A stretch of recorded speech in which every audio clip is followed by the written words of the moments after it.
మంచిదండి, చాలా సంతోషం.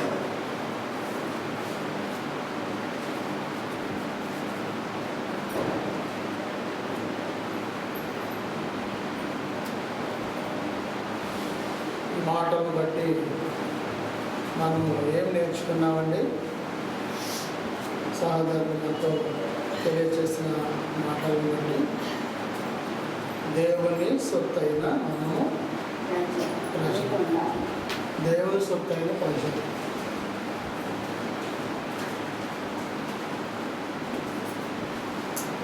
ఉదయకాలం ముందు మరి యొక్క వర్తమానంలోనికి మనం వెళ్తుండగా దేవుని యొక్క మాటలు మనం నేర్చుకుందాం. దేవుని యొక్క మాటల్లో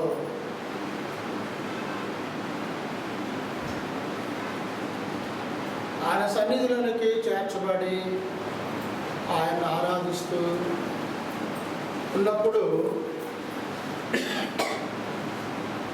మనము ఎలాంటి వారమైన ఆరాధన చేసేవారంగా ఉండాలి.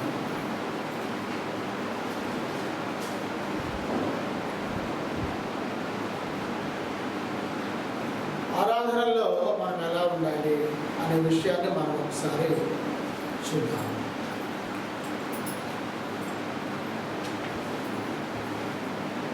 స్కూల్లో మొట్టమొదట ఏం నేర్పుతారండి?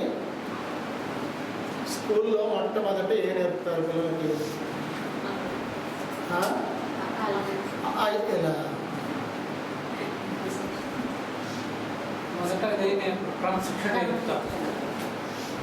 మరి అది ఐదు నేర్పుతారంట. అసలు ఐదు నేర్పక ముందు ఎవరికి కూడా అరే బడికి వస్తున్నావా, ఎందుకు వస్తున్నావా, చదువుకోవడానికి వస్తున్నావా అంటే ఎందుకు వస్తున్నావు అనేది వాడికి తెలియచేయాలి. ఎందుకు పంపించారు నిన్ను అనేది తెలియచేయాలి. అంటే వాడికి ఒక క్రమాన్ని నేర్పాలి. మనం ముందు క్రమాన్ని నేర్పాలి. క్రమము తప్పితే అది దేవునికి ఇష్టమైనటువంటి మార్గంగా ఉండదు. దేవునికి ఇష్టమైన మార్గము అని అంటే క్రమశిక్షణతో కూడిన మార్గము. క్రమంగా మనము నడిపించబడినప్పుడు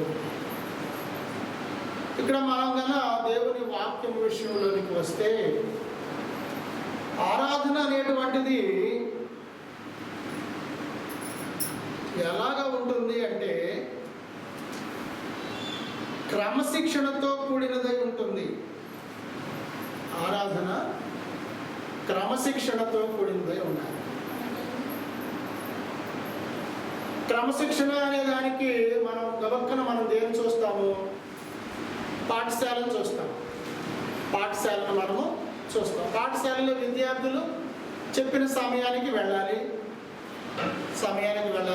గంట కొట్టేటప్పటికి లోపల లేకపోతే పిల్లలు స్కూల్లో లేకపోతే ఏం చేస్తారు? బయట గేట్ వేస్తారు కదా. మూడో బెల్లు కొట్టడంతో బయట గేట్ పెట్టేస్తారు లోపల. మరి ఇప్పుడు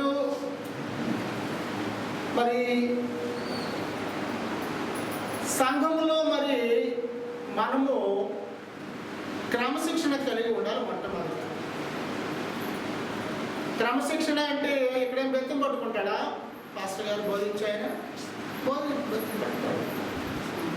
అంటే ఏంటి దాని ఉద్దేశం ఏంటంటే వాక్యము ద్వారానే నువ్వు క్రమంలోనికి రావాలి అంతే. అంతేకాని ఇప్పుడు సపోజ్ మనం అనుకుందాం, ఇప్పుడు ఇవాళ నిన్న ఈ వారం ఒక వారం రోజుల నుంచి సరైనటువంటి క్రమంలో మనకి నీటి సౌకర్యాన్ని ఇవ్వటం, వాటర్ ఫెసిలిటీ సరిగా లేదు, క్రమంగా ఇవ్వటం, ఇచ్చే క్రమం తప్పింది. ఎందుకు తప్పింది క్రమము? క్రమం తప్పడానికి ఒక కారణం ఉంటుంది, ఉండదండి? ఖచ్చితంగా ఉంటుంది. క్రమం తప్పటానికి ఒక కారణం ఉంది.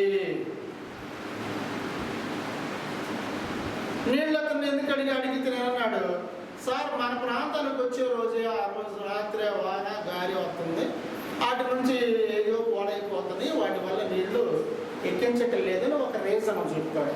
అంతేగా? అవునా? ఇది మనకి మన ఇళ్ళ ముందు జరుగుతుంది, మన ప్రాంతంలో జరుగుతుంది. పిల్లోడి విషయంలో ఏంటి? ఎలా ఎందుకు లేట్గా వచ్చావంటే ఏం చెప్తాడు? ఆడి మీద వేసుకుంటాడా ఏమన్నా? ఆడి మీద వేసుకుంటాడండి నింద? వేయడు. ఎందుకు వేయడు వాడి మీద? ఎప్పుడు కూడా మనుషుని నైజం ఏంటో చెప్పనా, ఎవరి మీద వారు చేసిన దాని నిందను వారు భరించడానికి ఇష్టపడరు. మెయిన్ అది. ఇతరుల మీద ఏంటివే? అవ్వ మీద చేస్తుంది. ఎవరి మీద చేసింది? ఆదాం మీద వేసింది. ఆదాం మీద వేసింది. సరే, ఆదాము అడిగినప్పుడు ఎవరి మీద చేశాడు? అవ్వ మీద చేశాడు. అవ్వమని అడిగితే అవ్వ ఎవరి మీద వేసింది? అట్లా రావాలి క్రమం అది. ఈ క్రమంలో అయ్యా నా అవిధేయత వలన, నా బలహీనత వలన, నా తప్పిదం వలన, ఏదైనా కానీ నాకు అనానుకూల పరిస్థితుల వలన నేను క్రమాన్ని తప్పేదనే విషయాన్ని చెప్పమండి. అయితే క్రైస్తవుడికి క్రమశిక్షణ ఉండాలి.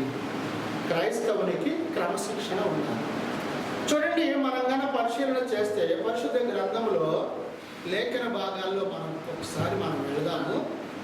పరిశుద్ధ గ్రంథంలో లేఖన భాగాలను మనం చదువుతున్నప్పుడు అపోస్తలుడైనటువంటి పౌలు గారు కొరింథీ సంఘానికి రాసినటువంటి మొదటి ఉత్తరంలో, మొదటి పత్రికలో అపోస్తలుడైన పౌలు గారు కొరింథీయులకు రాసిన మొదటి పత్రిక 14వ అధ్యాయంలోని కొద్దాం. 14వ అధ్యాయంలో 40వ వచనాన్ని చూద్దాం. 40వ వచనాన్ని చూద్దాం. సమస్తమును మర్యాదగాను క్రమముగాను జరుగనీయుడి. ఎలా జరుగుతుంది అడగాలంట? సమస్తము అంటే ఒకటేనే, ఏదైనా పరిమితి కలిగిందనే? పరిమితి ఉందా లేకపోతే పరిమితి లేదు దాని అంటే దీని అర్థం? ప్రతి దానిలోనూ సమస్తమును మర్యాదగాను క్రమముగాను జరుగనీయుడి. అంటే ఇప్పుడు ఆత్మ సంబంధమైనటువంటి ఆరాధన ఆత్మ సంబంధమైందా శరీర సంబంధమైందా? ఏమండి, ఆరాధన అనేది శరీరానికి సంబంధించిందా ఆత్మకు సంబంధించిందా? ఆత్మకు సంబంధించింది కదా. ఆత్మ సంబంధమైనది ఆరాధన. ఆరాధన అనేటువంటిది ఇక్కడికి వచ్చి శ్రమ చెయ్యం మనం. ఇక్కడ మనం ఎలాంటి శరీర సంబంధమైన శ్రమను చెయ్యము. ఎందుకని? ఇది శరీరానికి సంబంధించినది కాదు. శరీరంతో వచ్చాము, ఇది మన దేహానికి, మన యొక్క ఆత్మకు అమర్చబడి ఉన్నది. కాబట్టి ఈ దేహంతో మనము దేవుని సన్నిధానానికి రావడానికి మాత్రమే ఇది ఉపయోగపడింది. కానీ క్రియ జరిగించేది ఎక్కడ? ఆత్మలో కదండి. కాబట్టి ఆత్మ సంబంధమైన ఆరాధన అనేది క్రైస్తవులకు అవసరం. శరీర సంబంధమైన ఆరాధన ఉంది చాలా చోట్ల. ఇప్పుడు శరీర సంబంధమైన ఆరాధన, మొన్న ఇక్కడ ఒక యూట్యూబ్ చూస్తుంటే అసలు పాస్టర్ గారు ఏకంగా డ్యాన్స్ చేస్తున్నాడు విపరీతంగా. నాకు కొంచెం కోపం అనిపించింది. మనం ఏం చేస్తాం? కోపపడ్డా మనకి వెళ్ళిపోవడైపోతుంది. మన కోపంతో మనిషి వెళ్ళిపోవడైపోతుంది కదా. ఆయన డ్యాన్స్ చేస్తున్నాడు, పెద్ద వయసు, ఇంకా నాకన్నా ఇంకా చాలా పెద్ద వయసు. మంచి బాగానే ఉంటాడు, మంచి చక్కగా ఉన్నాడు. చక్కగా అంటే ఏం కాదులే, కానీ వృద్ధుడు అంటే ఆయన ఏంటి? ఆయన ఉద్దేశం ఏంటి? జోష్ అని పేరు పెట్టుకుంటారు కదా అందరూ. ఆ జోష్ని ఈయన ప్రదర్శిస్తున్నాడు. ఇక్కడ ఆత్మకు సంతోషం ఎప్పుడు వస్తుందండి? ఆత్మకు సంతోషం ఎప్పుడు వస్తుంది? వాక్యములో ఎదిగితేనే. డ్యాన్స్ వేస్తే కాదు. డ్యాన్స్ వేస్తే కాదు. లేదా నీ మీద వాక్యం చూస్తా ఊపుతామంటే నీకు వాళ్ళు అందరూ చూస్తుంటారా? అప్పుడు వాళ్ళ ఆత్మలు కదిలించబడిన అత్తయ్య. ఏం కదిలించబడింది వాళ్ళకు కూడా? అనుకోకుండా కింద కాలు ఇట్ట రిధం వేస్తుంది. అటుపక్క ఇటు అక్కడ కాలు. ఇది అయిపోయిన తర్వాత చెయ్యి మళ్ళీ ఇక్కడ పెట్టుకుని ఇట్ట అంటుంటారు. అంటే ఇక్కడ క్రియ ఏం జరగట్లేదు? ఆత్మ సంబంధమైన క్రియ జరగటల్లా, శరీర సంబంధమైన క్రియలోకి వచ్చేసాడు. క్రైస్తవుడు ఆరాధనకు వచ్చేటప్పుడు ఆత్మ సంబంధమైనటువంటి క్రైస్తవునిగా ఉంటూ క్రమశిక్షణ కలిగి ఉండాలి. ఆరాధనకు వెళ్ళాము, వస్తే పాట పాడు, లేకపోతే పాటను గ్రహించు. బైబిల్ వాక్యం చదివాము, వస్తే చదువు, రాకపోతే చదువుతున్న దాన్ని విను. ఏమంటే అక్షర జ్ఞానము లేని వాళ్ళు, మాట రాని వాళ్ళు, తెలియని వాళ్ళు దేవునిలో విశ్వాసంగా ఉండలేదండి, ఉండలేదా? మరి మనకేమైంది? మనకు అక్షరం వచ్చు, జ్ఞానం ఉంది, అన్నీ ఉన్నాయి మనకి. కానీ మనం ఏం చేస్తున్నామంటే క్రమశిక్షణను మనము పాటించలేకపోతాం. అందుకనే పౌలు గారు కొరింథీ సంఘములో మాట్లాడుతున్నారు, సమస్తమును మర్యాదగాను క్రమముగా ఆరాధన చేయండి. ఆరాధనకు క్రమంగా రండి, మర్యాదగా రండి. ఎవరి పట్ల మర్యాద కలిగి ఉండాలి? మనము నీ ఎదుటి వారితో మర్యాద అవసరం లేదు నీకు, కానీ ఎవరితో ఉండాలి? ఖచ్చితంగా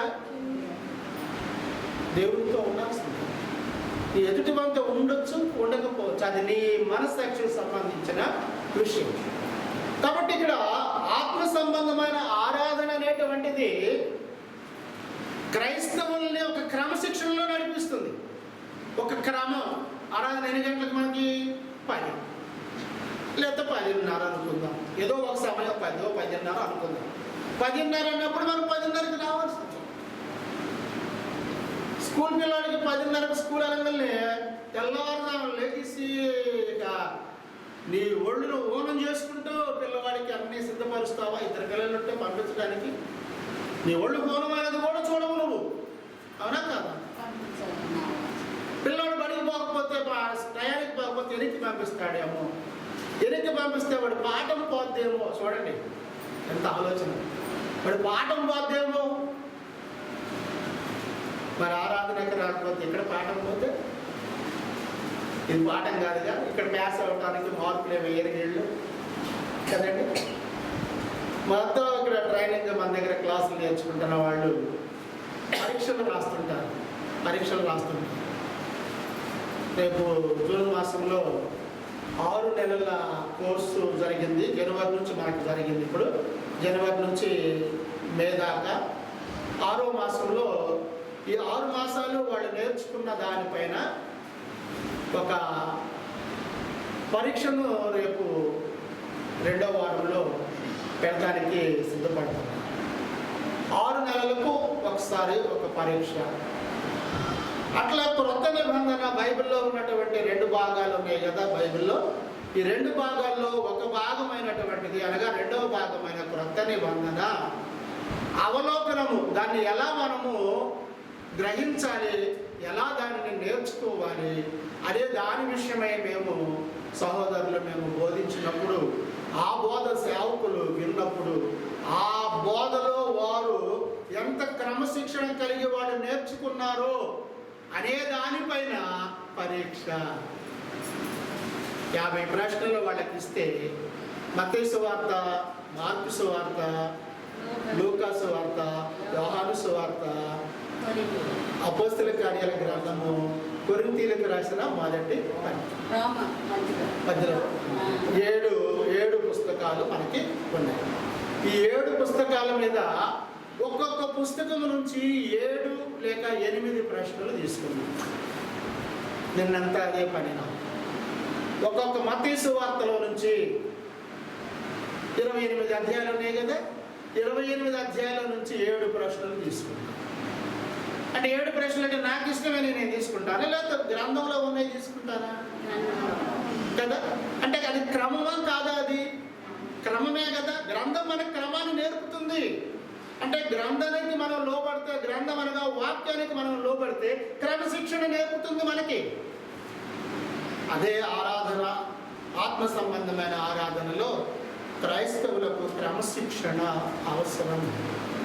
అందుకని అంటాడు పౌలు గారు, సమస్తమును మర్యాదగాను క్రమముగాను చేయండి.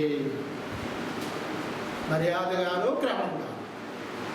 రెండవదిగా మనం చూస్తే మనము ఉంటూ ఆరాధనకు వెళుతూ ఉన్నప్పుడు మనం దేనికి ప్రాధాన్యత ఇవ్వాలి? మొదట ఆరాధనకు వెళుతున్నాం. ఇందాకేం చెప్పాను? ఆరాధనకు వెళ్ళడానికి ఏం కావాలి? మనకి క్రమశిక్షణ కావాలి కదా. ఇప్పుడు ఆరాధనకి వెళ్ళిన తర్వాత, క్రైస్తవులుగా మనం ఆరాధనకి వెళ్ళిన తర్వాత మనకు మొట్టమొదట మనకి ఏం కావాలి? ఏం చెయ్యాలి? మనము ఏమి చెయ్యాలి? ఆరాధనకు వెళ్ళిన తర్వాత, సంఘములోనికి వచ్చిన తర్వాత మొట్టమొదట మనం ఏం చేస్తాము? ప్రార్థన చేస్తాము. అంటే ఏం చేయాలంటే ఇప్పుడు మొదట ప్రార్థనకే రావాలి. మనం మొదటి ప్రార్థన, ఆరంభ ప్రార్థన అంటాం మనం. క్రైస్తవులు ఆరాధనకు, క్రైస్తవులు ఎప్పుడు కూడా మరి ముఖ్యంగా ప్రత్యేకంగా రక్షింపబడిన వారు, బాప్తిస్మం పొందిన వారు ఎలా రావాలంటే ప్రారంభ ప్రార్థనకే రావాలి. ఎవరు? నేను పెట్టాను రూల్. ఏమన్నా నేను పెట్టానా? సరే, స్కూల్లో టైం ఎవరు పెట్టింది? స్కూల్లో టైం ఎవరు పెట్టారు? ఆ ప్రిన్సిపాల్, లేకపోతే ప్రభుత్వం పెట్టింది. ప్రభుత్వం పెట్టింది. ప్రిన్సిపాల్కి కూడా రైట్ లేదు. ఇప్పుడు అది ప్రైవేట్ పాఠశాల తప్ప. గవర్నమెంట్ పాఠశాలలో పంతులు గారికి అధికారాలు ఉండవు. గవర్నమెంట్ ఈ టయానికి చెప్పింది, ఈ టయానికి మీరు బడి పెట్టాలి, ఈ టయానికి బడి మోసేయాలి, మధ్యలో రీసెస్ ఎంత, మధ్యలో భోజనం ఎంత, ఇట్లా సమయం ఉంటుంది. అంటే ఒక క్రమం ప్రకారం వాళ్ళు ఏం చేస్తారు? దాన్ని ఏర్పరుస్తారు. కాబట్టి ఆ క్రమం ప్రకారం ఏర్పరిచినప్పుడు ఆ క్రమాన్ని బట్టే మనము మన బిడ్డల్ని పాఠశాలకు పంపిస్తాం. మరి సంఘానికి ఒక క్రమం ఉందా లేదా? బైబిల్లో ఉంది కదా. సంఘంలోనికి చేర్చబడాలంటే వినాలి, విశ్వసించాలి, మారు మనసు ఒప్పుకోవాలి, బాప్తిసం పొందాలి, పరిశుద్ధాత్మ వారం పొందుకొని నువ్వు సంఘంలోనికి చేర్చాలి. మరి సంఘంలోనికి చేర్చబడిన తర్వాత ప్రతి ఆదివారం ఆరాధనకు రావాలి. ఆరాధనకు రావాలంటే మర్యాదగా రావాలి, ఇంకా క్రమంగా రావాలి. ఆరాధనకు వచ్చిన తర్వాత మొట్టమొదటి నువ్వేం చేయాలి? ప్రార్థన చేయాలి.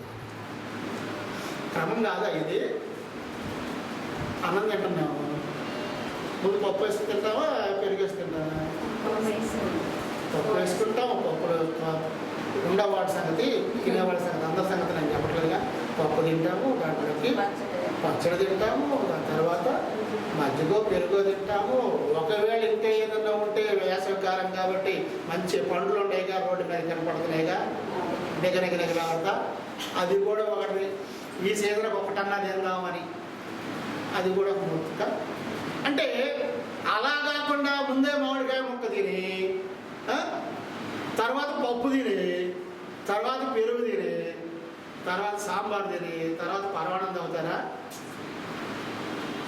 అంటే ప్రతి దానికి ఒక క్రమం ఉంది. ఒక క్రమం ప్రకారమే చేయబడాలి. అందుకని ఆరాధన కూడా క్రమం అనుసరించాల్సిందే.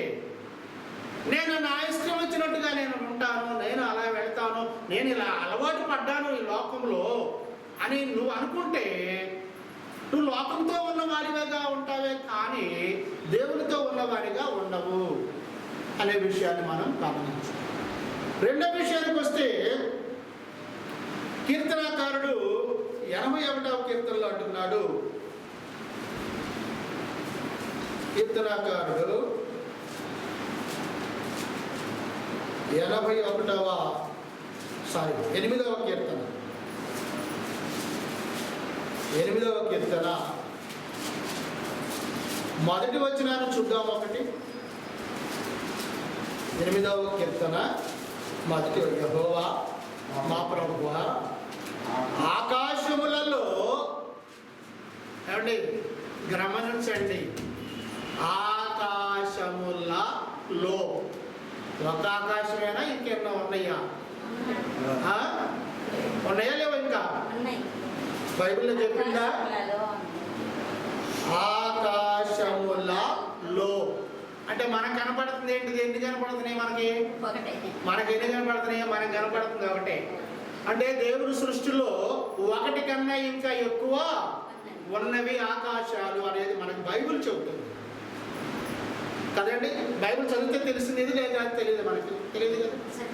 ఒక ఆకాశమే మన పైన కనపడుతుంది కాబట్టి అది ఆట అనుకుంటాం. కానీ బైబిల్ ఏం చెబుతుందంటే ఆకాశములలో అంటుంది. ఆకాశములలో అంటే ఒకటి కన్నా ఎక్కువ ఆకాశములు ఉన్నవి అని మనకు తెలియాలి కదండి. ఆకాశములలో మీ మహిమను కనబరుచు వాడా, భూమి అంతటా నీ నామము ఎంత ప్రభావము గలది అనే విషయాన్ని మనము గమనించాలి.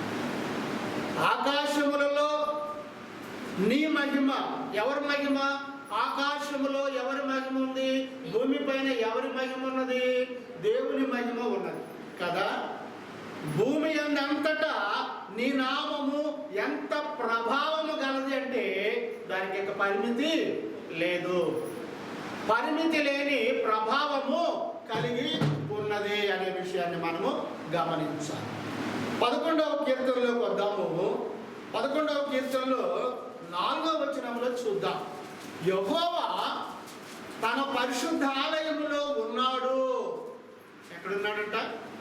యెహోవా తన పరిశుద్ధ ఆలయములో ఉన్నాడు.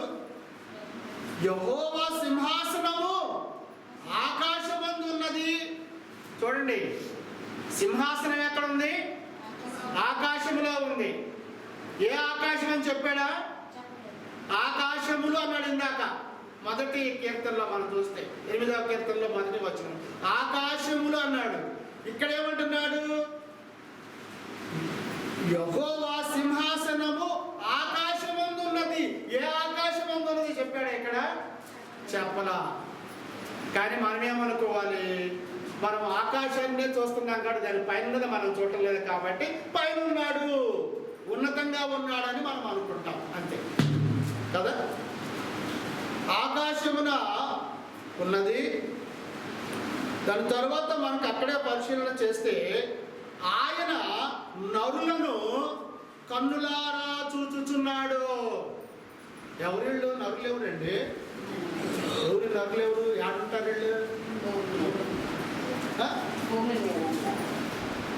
నరులంటే ఎవరండి?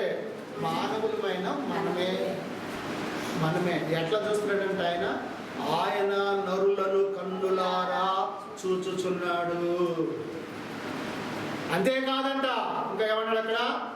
తన కను దృష్టి చేత, తన కంటి చూపు చేత ఆయన వారిని పరిశీలించుచున్నాడు. జాంకాయ కొనుక్కుంటే రంధ్రం ఉంటే ఏముందని నీకు గుర్తు? మరి దాన్ని కనుగొనడానికి ఇక్కడ చూస్తావా? ఈ కూడా కనపడకపోతే ఇతరులను పెట్టుకుంటావు పైన, చూస్తావా లేదా? అంటే ఆయన ఎలా చూస్తున్నాడో చూడండి, మనల్ని పరిశీలిస్తున్నాడు. ఆయన కీన్ అబ్జర్వేషన్ చేస్తున్నాడు, పిన్ టు పిన్ను.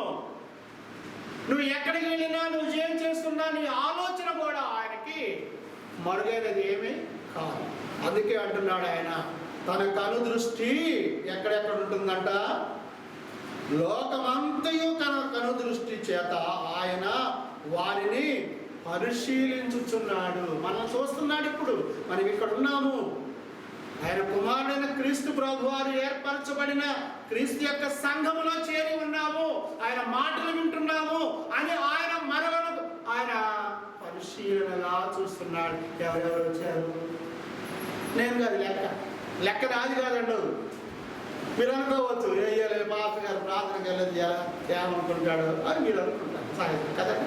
కానీ ఇక్కడ వాక్యం ఏం చెబుతుంది? నువ్వు ఎక్కడున్నావు కూడా ఏం చెబుతుంది? నరుల కన్నులారా చూచుతున్నాడు, నరులను కన్నులారా చూచుతున్నాడు. కను దృష్టి చేత ఆయన వారిని పరిశీలిస్తున్నాడు, పరిశీలనగా చూస్తున్నాడు. ఆదివారమా ఆరాధనలో సంఘం నేను ఏర్పాటు చేశాను నా కుమారుడు ద్వారా. సంఘంలో ఉన్నాడా? సంఘంలోనికి వెలుపల ఉన్నాడా? సంఘంలోకి ఉన్నాడంటే బాప్తిసం పొందినవాడు అనగా నన్ను అంగీకరించిన వాడు, నేను ఆశీర్వదించిన వాడు. ఎక్కడున్నాడు? కను దృష్టి ఉండదు ఆయనకి. ఇప్పుడు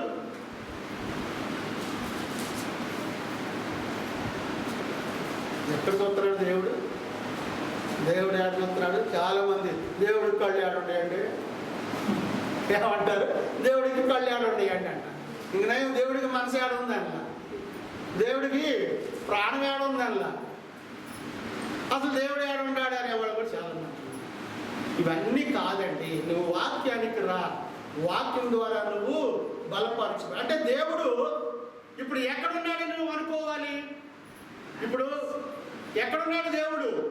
ఆరాధనలో దేవుడు ఉన్నాడు. ఆరాధనలో ఎవరున్నారు? దేవుడు ఉన్నాడు అనేటువంటి విశ్వాసంతో సంపూర్ణమైనటువంటి క్రమశిక్షణను, నిశ్శబ్దాన్ని నువ్వు పాటించాలి. క్రమశిక్షణ, ఆరాధనలో నిశ్శబ్దత అనే క్రమశిక్షణ విశ్వాసంతో కూడినదై ఉండాలి. అదే చెప్తున్నా. చూడండి, 2వ కొరింథీయులకు రాసిన పత్రికలో, పౌలు గారు రాసిన 2వ పత్రికలో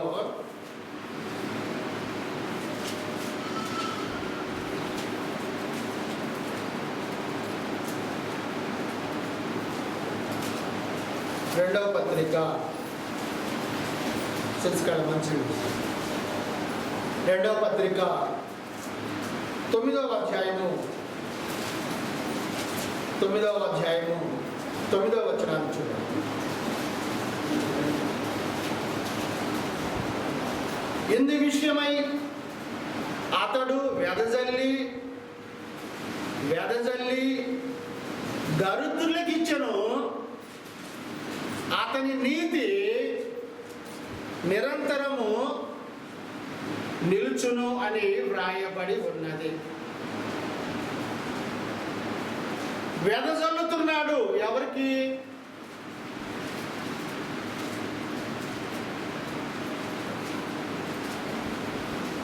ఆయన ప్రేమను వెదజల్లుతున్నాడు ఎవరికి? ఆయన కనుదృష్టిని చూస్తున్నాడు ఎవరిపైన? ఆయన కనుదృష్టి తేరి చూస్తుంది ఎవరిని? మరి ముఖ్యంగా సంఘములో ఉన్న వారిని తేరి చూస్తున్నాడు. నా బిడ్డ ఉందా ఇవాళ, లేదా తప్పిపోయిందా ఇవాళ ఆయనను ఘనపరిచేటువంటి ప్రత్యేకమైన రోజు.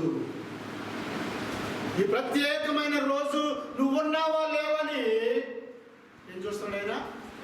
తేరి చూస్తున్నాడు. తేరి చూడటం అంటే ఎవరెక్కడున్నారు?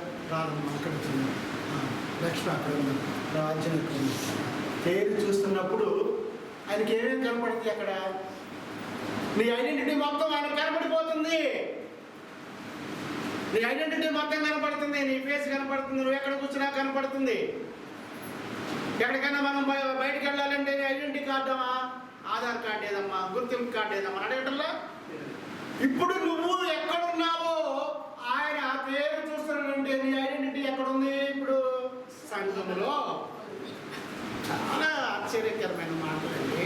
ఇవన్నీ ఎవరు పట్టించుకుంటారు కదా? ఇవన్నీ ఎవరు పట్టించుకుంటారు? నిజంగా అండి, వాక్యం చదువుతుంటే అప్పుడు అర్థమవుతుందండి. దీన్ని అర్థం చేసుకోవడము చాలా తేలికండి నిజంగా మాట్లాడతారు. కానీ చాలా మంది అంటారు కష్టం అండి అర్థం చేసుకోలేకపోతున్నామండి. అర్థం చేసుకోలేకపోవటానికి కారణం ఏంటంటే నీ విశ్వాసము దానిపై ఉంచవు, నీ నమ్మకాన్ని దానిపై ఉంచవు. నీ నమ్మకాన్ని ఒమ్ము చేస్తుంటావు ఎప్పుడు కూడా. అంటాం కదా, ఎరా పాస్ అవుతాను, చాలా నమ్ముకున్నాను రా నేను, 10th పాస్ అవుతాను, మంచి ర్యాంకుతో. నా నమ్మకాన్ని ఒమ్ము చేసేసేవరా అని అంటారు కదా. అంటే ఎంత నమ్మకంగా మనం ఉంటేనో ఆయన మనలను తేరి చూస్తాం. మరి ఆయన కనుదృష్టిలో మనం ఉండాలా వద్దా? అంటేనే కదా మనకి ఆయన మేలు చేసేది. కాబట్టి ఆయన అంటున్నాడు ఇక్కడ, సంతోషాన్ని చూపిస్తున్నాడు. సంతోషంగా చూపిస్తున్న దానిలో నువ్వు ప్రార్థిస్తున్నావు. మరి సంఘానికి వచ్చినప్పుడు నువ్వు సంతోషంగా నిశ్చయించుకున్న ప్రకారము నువ్వు ఏం చేయాలండి? నిశ్చయించుకున్న ప్రకారం నిశ్చయించుకొని రావాలి. నువ్వు ఏదో వచ్చేసి అట్లా జేబులో పెట్టుకోవటమా, బైబిల్ ఎడమ దాసుందేమో కవర్లో ఎత్తుక్కోవటమా, చూసి రూపాయో ఏదో ఉంటే నాకేమని ఆ సంచిలో యాదాయ పోయి ఆదివారానికి ఎట్ట అక్కడ సర్దుకోయా కదా, ఈ ఆదివారానికి ఎట్ట అక్కడ సర్దుకోయా, నేనైతే శనివారం భోజనం లేకపోతే నేను సర్దుకోలేనయ్యా, ఈ ఆదివారం నువ్వు సర్దుకో, మళ్ళీ వచ్చే ఆదివారం చూద్దాంలే. చూడండి, మళ్ళీ వచ్చే ఆదివారం చూద్దాంలే. అప్పుడు కూడా ఇదే పరిస్థితి. ఆయన చూస్తానే ఉంటాడు, నిన్ను పరిశీలన చేస్తూ ఇస్తావా లేదా, ఇచ్చే మనసు నీకు ఉందా లేదా, ఇవ్వగలుగుతావా లేదా, నేనే నీకు ఇవ్వాలా పొద్దాక నువ్వు నాకేమి ఇవ్వవా. ఉండదండి ఆశ. సామెత ఉందిగా ఊళ్ళో, ఏ సామెత? ఊళ్ళో ఒక సామెత ఉంది, చెప్పండి. ఊళ్ళో ఒక సామెత ఉంది, మా ఇంటికి వస్తే ఏం చేస్తావు, మీ ఇంటికి వస్తే ఏం పెట్ట పొద్దాక ఇదే. మరి మనం దేవునికి ఎప్పుడు ఇవ్వాలి? మన దగ్గర లేదా? నిజంగా చెప్పండి, లేదా? మన దైనందిన జీవితంలో రోజులో మనం ఎంత ఖర్చు పెడుతున్నాము? ఉదయం 30-40 రూపాయలు టిఫిన్, 20 రూపాయలు టిఫిన్, టీ ఇంట్లో పెట్టుకుంటే 5 రూపాయలు, కొట్లో తాగితే 10 రూపాయలు, 30 రూపాయలు, గిద్ద బియ్యం, దాంట్లో కూర 10 రూపాయలు, ఇంట్లో వండుకుంటే అదే మార్కెట్లో తెచ్చుకుంటే, హోటల్ తెచ్చుకుంటే 50, 80, 100, ఇలా రోజులో సుమారు మనం ఎంత ఖర్చు పెడుతున్నాము? మనిషి ఎంత హీనం తీసుకున్నా ఒక 100 రూపాయలు ఖర్చు పెడుతున్నాడు కదా, పెట్టడా? 100 పెట్టడా మనిషి? అంటే 100 రూపాయలు నువ్వు ఖర్చు పెడుతుంటే నా ఉద్దేశం ఏంటంటే, నువ్వు తినేది ప్రతిదాన్ని లెక్కేసుకుంటే 100 అయింది. మరి రోజు నువ్వు 100 తింటున్నప్పుడు దేవుడు ఇచ్చిన దాన్ని మరి ఎన్ని రోజులు? ఆదివారం ఆరంభ రోజు, సోమవారం, మంగళవారం, బుధవారం, గురువారం, శుక్రవారం, శనివారం, 6 రోజులు. 600 నీకు ఇస్తున్నాడు కదా, 60 రూపాయలు కూడా ఇల్లేవు దేవుడికి. 60 రూపాయలు ఎంతమంది ఉన్నాం? 25 మంది ఉన్నాం. 10 కార్లు అయ్యా. సాయంత్రం పాస్ గారు భోజనం అనుకుని ఎక్కడికి వెళ్తాడు? ఈ ఊళ్ళకి అందుబాటు లేదు, నాకు తెలియదు. అక్కడికి వెళ్ళి ఆత్మ చెప్పి భోజనం తెచ్చుకుంటాడు. ఇది మన కుంచితమైన ఆలోచన. ఇది వద్దండి. దేవుడు తన బిడ్డలను పోషిస్తాడు అంతే. నువ్వు ఇచ్చిన ఇవ్వకపోయినా పోషిస్తాడు ఆయన. నువ్వు అనుకుంటున్నావేమో నేను ఇస్తేనే పోషణ జరుగుతుంది అనుకుంటున్నావేమో, సేవకుడికి ఈరోజు లేదు. నువ్వు ఇవ్వని అవసరం లేదు సేవకుడికి. కానీ నువ్వు ఇవ్వకపోతే నీకు దేవుడు ఇవ్వడు, నువ్వు ఇవ్వకపోతే నీకు ఇవ్వడు. సేవకుడికి ఇవ్వకపోయినా సేవకుడికి ఎవరు ఇస్తారు? దేవుడి ఇంకొక రూపంలో సమకూరుస్తాడు. కానీ నువ్వు ఇవ్వకపోతే దేవుని పని కొరకు నీకు ఆయన ఇవ్వడు. ఒక్కరోజు పని లేకుండా చేస్తే చాలదండి, చాలా. సోమవారము, మంగళవారం, బుధవారం, గురువారం, శుక్రవారం, శనివారం, ఈ 6 రోజుల్లో ఒక్కరోజు పని లేకపోతే మిరపకాయలకు వెళ్తే ఎంత? 300. ఎన్ని? 6 అర్ధలు 300.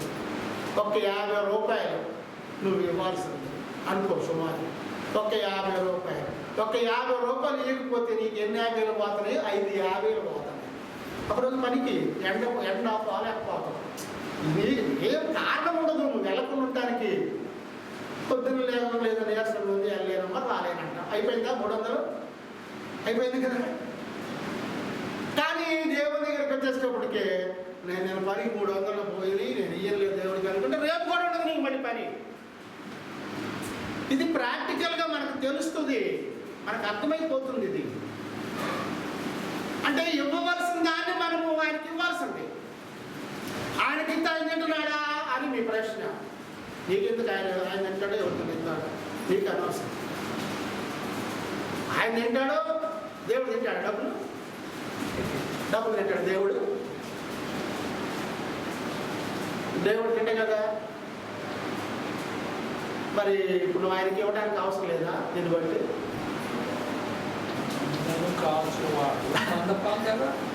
ఇవ్వమని ఆయన చెబుతున్నప్పుడు తింటాడా? నీకెందుకు ప్రశ్న అసలు? ఇవ్వమని ఆయన అడుగుతున్నాడు. ఇవ్వమని అడుగుతున్నాడంటే నీ దగ్గర ఉన్న జామ పండు ఇవ్వమ్మా నాకనంటే ఆయన ఏదో దానివల్ల మేలు పొందుతాడు కదా, దానివల్ల అనేది నువ్వు ఎందుకు గ్రహించడం లేదు? మీరు ఇవ్వండి అని చెబుతున్నాడు. అందుకంటున్నాడు సంతోషముగా నిశ్చయించుకున్న ప్రకారము 9లో ఇస్తుంది. అది నిశ్చయించుకున్న ప్రకారము క్రమంగా ఇవ్వాలి. నువ్వు ఇచ్చే కూడా ఈ వారం రూపాయి, వచ్చే వారం పావలా, ఈ వారం ఏమో 5 రూపాయలు, వచ్చే వారం ఏమో రూపాయి. మన సంచిలో అవి కూడా పడుతున్నాయి. ఈ మధ్యకాలంలో రూపాయి బిళ్ళలు కూడా పడుతున్నాయి. నేను ఎన్నోసార్లు చెప్పిన మా బైబిల్ క్లాస్లో కూడా చెప్పాను. మా తోటి సేవకులకు ఎక్కడికి పడిసినా సేవకులకు కూడా చెప్పాను. నేను మా కానుకల దాంట్లో నేను వేసేటప్పుడు నేను ఇలా తీసుకొని నేను మొదట వేసి కానుకలు ఇచ్చి పంపిస్తాను. సంఘంలో ఉన్న వాళ్ళందరూ వాళ్ళకి కలిగిన దాంట్లో నుంచి వాళ్ళు ఇష్టపూర్వకంగా దేవునికి ఇస్తారు. మరి కొన్ని సంఘాలలో సేవకుడే ఇవ్వడు, ఇవ్వకుండా ఆ సంచి తీసుకుపోతాడు, పట్టుకొచ్చుకుంటాడు, తీసుకుంటాడు. సేవకుడు ఇవ్వద్దా దేవుడికి? ఇవ్వద్దండి. అంటే నేనేమో నువ్వు ఇవ్వమనే చెబుతాను నేను, కానీ నేనేమో ఇది ఎవరి నీతి? ఇది మనుషుల నీతి, దేవుని నీతి కాదది. నేను నీవు ఇవ్వాలి అని వాక్యం ద్వారా నిన్ను హెచ్చరిస్తున్నప్పుడు నేను ఇచ్చి చూపించాలి దాన్ని. అది దేవుని నీతి అనేది. అప్పుడే దేవుని నీతిని మనము జరిగించే వారంగా ఉంటాం. చూడండి 120వ కీర్తనలో 120వ కీర్తనలో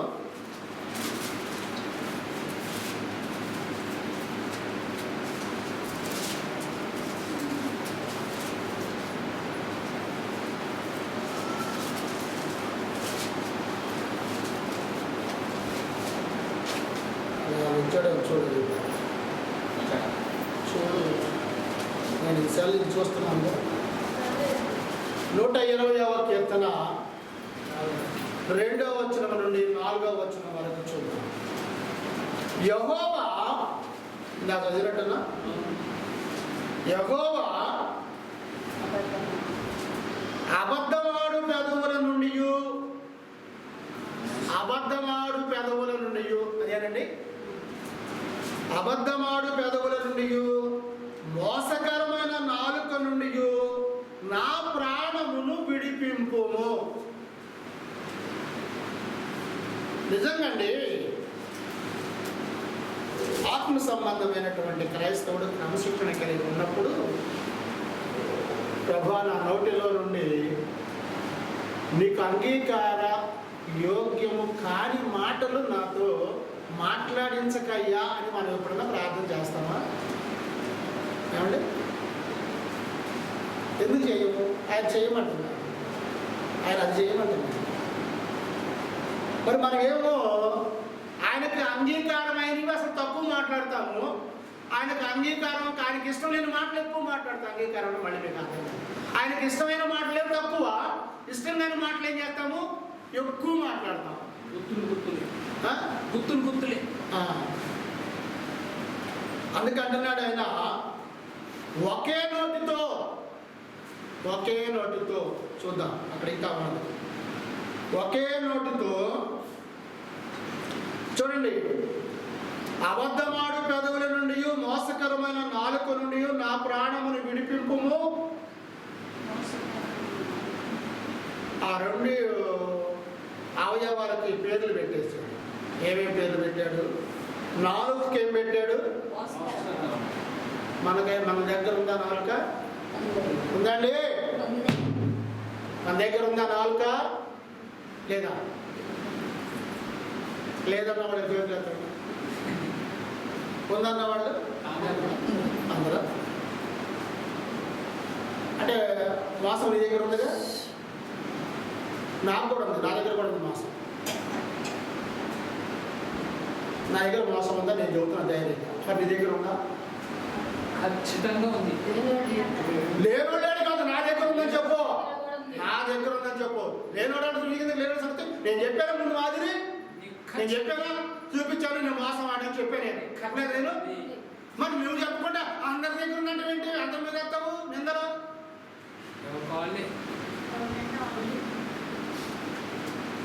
కరెక్ట్ కాదు. నోట్లో నాలుక ఉన్నది, ఈ నాలుక మోసకరమైంది. కాబట్టి నేను కూడా ఎలాంటి వాడిని?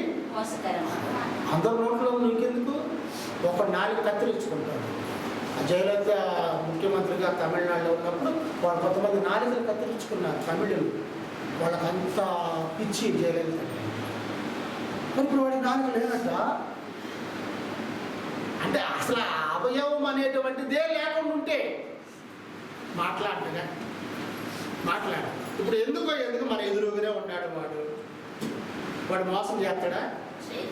వాడు అబద్ధం ఆడతాడా? ఇంకంతే. మనం ఆ స్థితి. కాబట్టి మనకు ఉన్నది, కాబట్టి వాడికి ఉన్నది కానీ రాదు. మనకు ఉంది, మనకు అన్నీ వస్తాయి, అన్నీ చేస్తాం మోసం. అందుకే అంటుంది, ఒకే నోటితోనూ మనస్సుతోనూ నాలుకతోనూ పెదవులతోనూ అపవిత్రమైనటువంటి మాటలు మాట్లాడేవారు ఎలాంటి వారంట? తిరిగి వాటితోనే మరలా ఎవరిని స్తుతిస్తున్నారు వీళ్ళు? ఏటితోటి? ఆ నాలుగుతోటి, ఆ మనస్సుతోటి, ఆ నోటితోటి, ఆ పెదవులతోటి అపవిత్రమైన మాటలు మాట్లాడి ఇప్పుడు మరలా ఎవరిని స్తుతిస్తున్నావు? ఆ నోటితోటి, ఆ పెదవులతోటి, ఆ నాలుగుతోటి దేవుని స్తుతిస్తున్నావు. సూటబుల్ అయిందా? అది కరెక్ట్ అవుతా? కాదుగా. మరి ఆ సంగతి నీకు తెలుసుగా, నాకు తెలుసుగా, నాకు కూడా బాగుండగా. మరి ఎందుకు జాగ్రత్త పడము మనం? ఇప్పుడు దాన్ని తేరి చూడటం లేదా? ఆయన బిడ్డలంట ఆయన కను దృష్టి ప్రతి ఒక్కరిపై ఉందని తేరి చూస్తున్నాడా లేదా? అంటే నువ్వు మోసపూరితమైన మాటలు మాట్లాడవద్దు అని హెచ్చరించడానికి ఆయన తేరి చూస్తున్నాడు. కన్నులారా నరులను తేరి చూస్తున్నాడు. తేరి చూడటం అంటే పరిశీలనగా చూస్తున్నాడు. కీన్ అబ్జర్వేషన్ అంటారు దాన్ని. ఎక్కడ మిస్టేక్ చేస్తున్నావో అది కూడా ఆయన చూస్తున్నాడు. మనం ఏమనుకుంటున్నాం? దాన్ని ఎవరు చూడలేదు. కాబట్టి అలాంటి పరిస్థితుల్లో మనం ఉండి దేవుణ్ణి మనం ఎలాగ ఆరాధించగలుగుతున్నాము? అలాంటి ఆరాధన అది ఆత్మ సంబంధమైన ఆరాధన అవుతుందా? ఆత్మ సంబంధమైన ఆరాధన అవుతుందండి అది. పెదవులతో నన్ను గణపరుస్తుంది, హృదయము ఎవరికి దూరంగా ఉంది? ప్రభువా ప్రభువా అని పిలుచు ప్రతివాడు. ఇప్పుడు మనం చేస్తాం ఈ లెక్కన మనం చేస్తామండి. చెప్పండి. నాలుగు ఉంది, మోసాలు చేస్తున్నాం అంటున్నా నేను, చేస్తున్నానంటున్నా నేను. గుర్తుపెట్టుకోండి, నొచ్చుకోవద్దు ఎక్కడ కూడా. నాలుగున్న ప్రతివాడు మోసం అని చెప్పింది వాక్యం ఇక్కడ. ఈ వాక్య ప్రకారంగా నువ్వు మోసంగా ఉండకుండా, మాట్లాడకుండా, పలకకుండా ఉండాలంటే నీ ఆత్మను ఎవరికా ఇవ్వాలి? దేవునికి. అప్పుడు ఆత్మ సంబంధమైన క్రమశిక్షణలోకి వస్తావు. అప్పుడు ఆత్మ సంబంధమైన క్రమశిక్షణలో నీ నోటితో సరైన మాటలే మాట్లాడతావు, నీ మనసుతో సరైన ఆలోచనలే చేస్తావు, నీ పెదవులతో సరైనటువంటి పలుకులే పలుకుతావు. కాదా? మరి అప్పుడు ఆత్మ సంబంధమైన క్రమశిక్షణలో ఉన్నట్టా లేదా? కదండి. ఇవి మనకు తెలియదు, ఇవి మనం నేర్చుకోవాలి. ఇంకా ఎప్పుడు నేర్చుకుంటాం? బడికి ఎందుకు పోతున్నామంటే నేర్చుకుంటాను. మరి చర్చికి ఎందుకు పోతున్నామంటే ఏం నేర్చుకోవాలి చెప్పాలి. మరి ఇప్పుడు ఏం చెప్పండి? మరి క్రమశిక్షణ కావాలి. ముందు సమయానికి వెళ్ళాలి, పాట వస్తే పాడాలి, చదవటం వస్తే చదవాలి, ప్రార్థన చేయటం వస్తే ప్రార్థన చేయాలి. రావా? చదవటం రాదా? వినటం వచ్చుగా, వినటం తెలుసుగా, వినొద్దా? చదువుతుంటే వినరు. చూడమంటే నాకు బైబిల్ రాదు. బైబిల్ రానప్పుడు వినొచ్చు కదా. ఈ మాట అయితే వినపడదు, వేరు వేరు మాటలు అయితే చక్కగా చాలా కాలం జ్ఞాపకం ఉంది కదండి. కాబట్టి ప్రియా దేవుని సంగమా, రక్షింపబడిన వ్యక్తిగా ఉన్నట్లయితే, ఆత్మ సంబంధమైనటువంటి వ్యక్తిగా నువ్వు ఉండి, ఆత్మ సంబంధమైన ఆరాధనలో నువ్వు ఉంటూ క్రమశిక్షణ కలిగిన వారిగా ఉండు. అది నీకు అవసరం. క్రమశిక్షణ లేని ఇప్పుడు ఎక్కడ ఎందుకండి, మనం ఏ దారిని వెళ్తున్నా ఆ దారి సక్రమంగా ఉంటుందా, లేకపోతే నడవటానికి ఇబ్బందికరంగా ఉంటుందా? సక్రంగా ఉండే దారిని ఎన్నుకుంటామా? మాకు చెర్రీ డ్రైవింగ్కి వస్తుంటాడు, సార్ 2 కిలోమీటర్లు ఎక్కువ దూరమైనా మంచి రోడ్లు వెళ్దాం సార్ అంటే. ఎందుకు? క్షేమంగా వెళ్తాము, ఇబ్బంది లేకుండా క్రమంగా ఉంటుంది. బండికి దెబ్బ తగలదు, డ్రైవింగ్ చేసే అబ్బాయికి దెబ్బ తగలదు, లోపల కూర్చున్న వాళ్ళు కూడా నింపాదిగా క్షేమకరంగా వెళ్ళడానికి అవకాశం ఉందా? అనుకున్న సమయానికి వెళ్ళగలుగుతామా లేదా? ఇప్పుడు ఎందుకు నిన్నగాక మొన్న మేము ఈ ఊరు వెళ్ళాము, ఒక వ్యక్తి మా వాడు చనిపోతే కట్టుబడి వారి పాలెము కొండ దగ్గర. సరే మేమేంది పెద్ద తెలియగలవాడు అని ఇక్కడ నుంచి ఇటు వెళ్తే దగ్గర కదా అని చెప్పి ఇటు వెళ్తే ఆ రోడ్డు అంతా పాడు చేసింది, తొలివేసింది. మేమేం బాగుంది కదా అని మేము వెళ్ళాం. అర్ధగంటలో వెళ్ళాల్సింది 1.5 గంట పట్టింది మాకు. మేము పోయేటప్పటికే శవాన్ని ఆల్రెడీ ముందు డ్యాన్స్లు వేస్తున్నారు మనవాడు, బాడీ ముందు పెట్టేసి. ఇంక డ్యాన్స్ చూస్తావు, అక్కడ పోయి ఎక్కడ చూస్తావు ఇంకని చెప్పేసి బండి తోటి మేము కూడా వెళ్ళి దింపుడు కళ్ళమంటారు కదా, అక్కడికి వెళ్ళి అక్కడ మొబైల్ చూసి సరే 7 దాకా వచ్చాక దింపుడు కళ్ళ ఇంకా అసలు కళ్ళం ఉంది కదా ముందు, ఆ కళ్ళం దగ్గర దాకా పోయి వచ్చేస్తాం. అంటే మేము ఎంచుకోవాల్సిన మార్గం ఇటు ఎంచుకోవాలి. ఇది దగ్గరగా ఉంటుందని ఇది ఎంచుకున్నాము, కానీ ఆటంకాలు